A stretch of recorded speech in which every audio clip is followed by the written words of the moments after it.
Hi everyone, it's Miss Jen. I wanted to quickly cover something that I feel is extremely important in your job search, which are three key ingredients to landing your perfect career, and that's resumes, cover letters, and thank yous. So getting right into it, just a summary of some of the topics we're going to be discussing in this presentation, just a quick breakdown of that. So the first is just talking about what they do. Having a strong cover letter and resume, it's going to build an engaging presence that lets employers know that you are ready to be hired. The key components can make or break your candidacy, regardless of skill, experience, or degrees.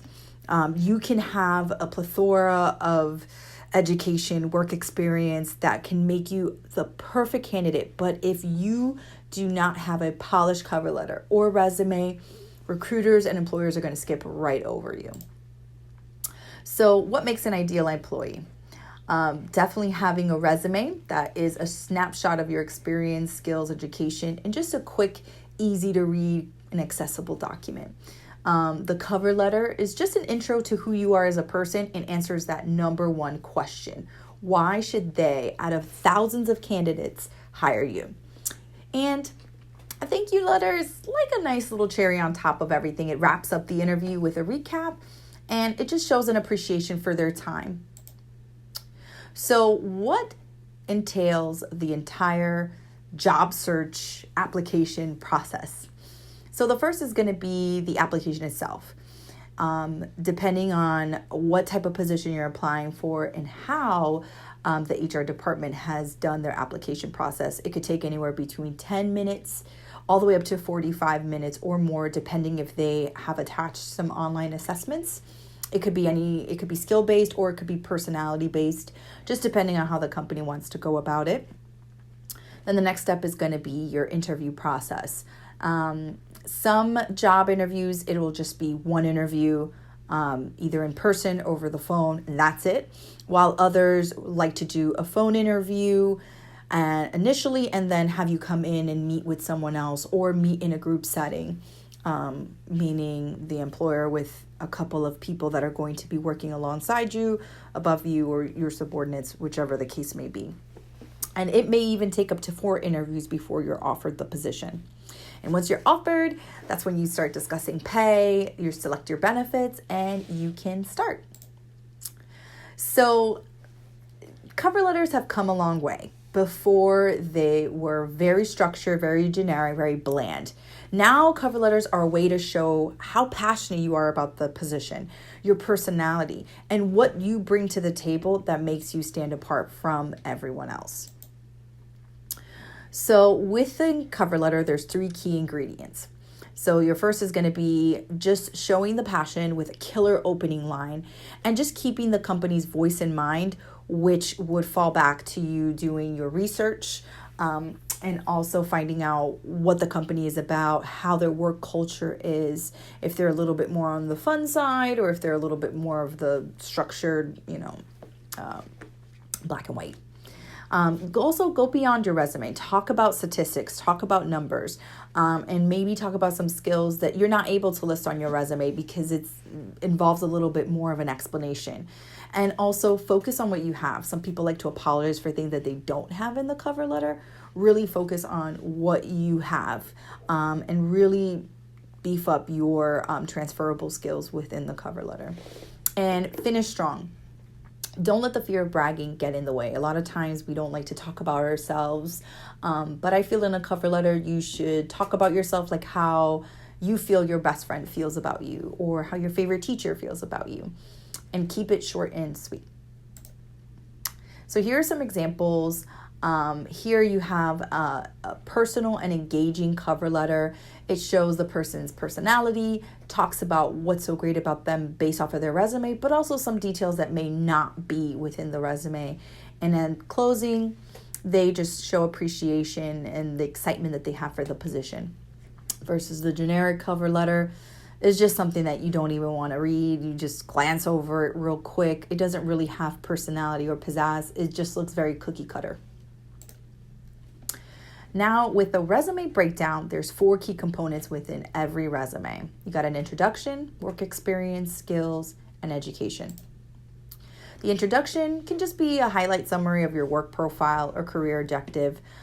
Then you got your work experience, and depending on your work experience depends on which resume you choose.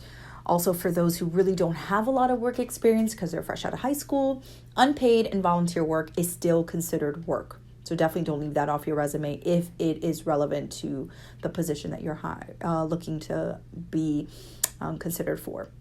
Also, skills, you're going to list your professional and also your soft skills. Not only do you have to fit the job, but you also have to be able to fit the work culture.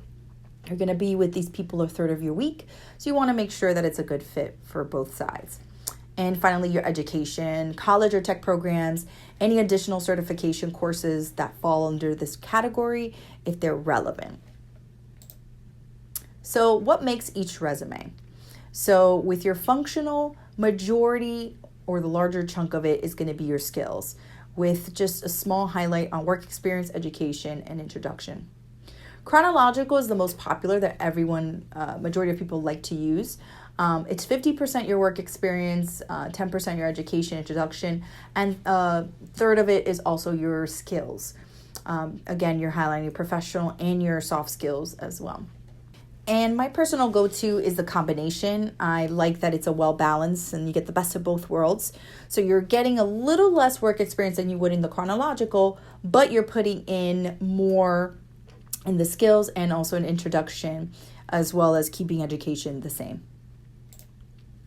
So here is an example of your functional, which is more of a skill-based.